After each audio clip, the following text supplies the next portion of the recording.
This program is brought to you by realestate.com.au, Australia's #1 address in property. With more properties for sale than anywhere else, we make it easier.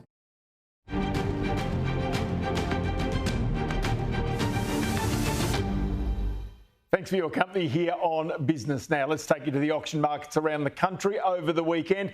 And look, there were 1,363 auctions held around the country, according to REA Group, with a 65.1% of those properties being sold. In Sydney, 475 auctions. You can see the clearance rate here was a respectable 68%. Go to Melbourne, there are a few more auctions there, 546 of them. The clearance rate even better, above 69, almost 70% there. Even Brisbane, which historically has a low clearance rate, got in on the action. There were 58 auctions, 60% of those were sold. In Adelaide, 35 auctions, not so many, but have a look at the strong clearance rate here, 74.3%.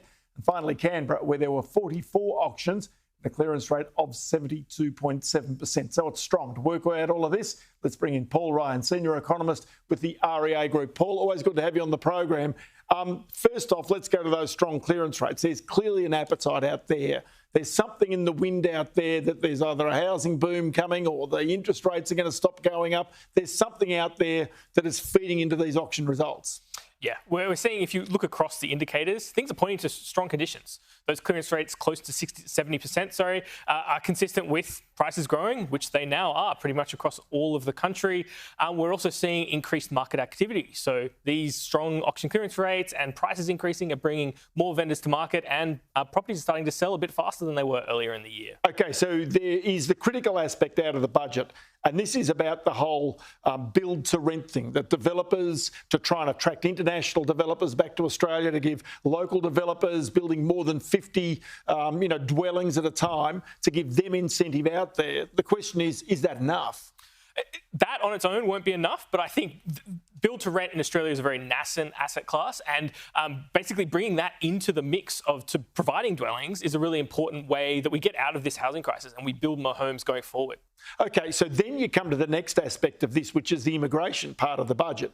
If you've got 1.5 million people, give or take, coming into the country over the next 5 years, but the Property Council says it's got an aim to build 150,000 dwellings in the next 10 years, my math says that doesn't add up. There's not enough houses for the people coming into the country. Where will they live?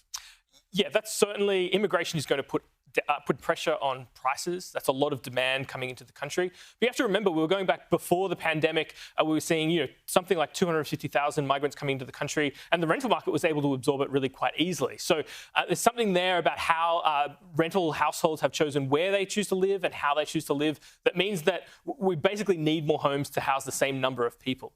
Okay, so is this about people having, during the pandemic, moved out to larger homes so that they've got offices and all sorts of things for themselves?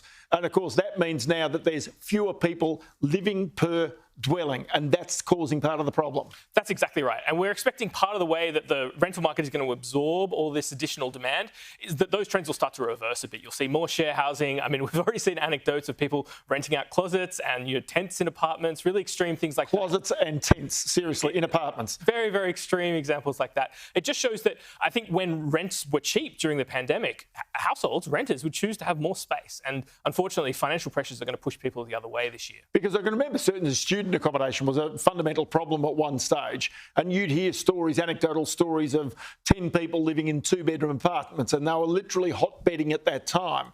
You'd hate to see it return to those sort of conditions, because that's not good for the people living there, obviously.